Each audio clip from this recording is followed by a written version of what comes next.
દાહોદ જિલ્લામાં કઠોળના ઉત્પાદન અને આત્મનિર્ભરતાને વેગ આપવા કેન્દ્ર સરકારની આત્મનિર્ભર પલ્સ મિશન યોજના હેઠળ તુવેર બિયારણનું રાહત દરે વિતરણ શરૂ કરાયું છે।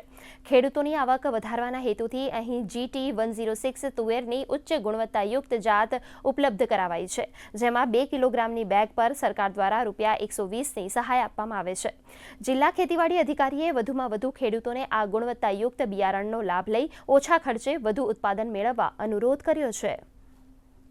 સરકારશ્રી દ્વારા તુવેરની GT106 જાતમાં પ્રમાણિત બીજ વિતરણ સહાય દરે અત્યારે ચાલુ છે। તમામ તાલુકામાં સહકારી મંડળી અને એગ્રી બિઝનેસ સેન્ટર મારફતે આ યોજનાનું વિતરણ ચાલી રહ્યું છે। આ યોજનાનો લાભ લેવા માટે ખેડૂત ભાઈઓએ પોતાની જમીનની નકલ, આધાર કાર્ડ અને બેંક પાસબુકની વિગત સાથે ગ્રામ્ય કક્ષાએ ગ્રામ સેવકનો સંપર્ક કરતા તુવેરના 2 કિલોના બિયારણ પર ₹120 જેટલી સબસિડી મળી રહી છે અને ₹200 લાભાર્થી ફાળા તરીકે ખેડૂતે ભરવાના થાય છે। ચાલુ વર્ષે જ્યારે ચોમાસું પણ થોડું અનિયમિત છે, ત્યારે આપણા દાહોદ વિસ્તારમાં તુવેર પાકનું વાવેતર કરવામાં આવે તો ખેડૂતોને તેમાં આર્થિક લાભ વધુ મળી રહે તેમ છે। ભારત સરકાર દ્વારા આત્મનિર્ભર પ્લસ યોજના અંતર્ગત તુવેર કીટનું મને મળેલ છે, જેનો સરકારશ્રીનો ભાવ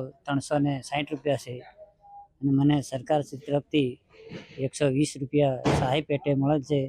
તુવેર પાકનો વાવેતર કરી અને વેગ વધે તે બદલ હું સરકારશ્રીનો આભાર માનું છું।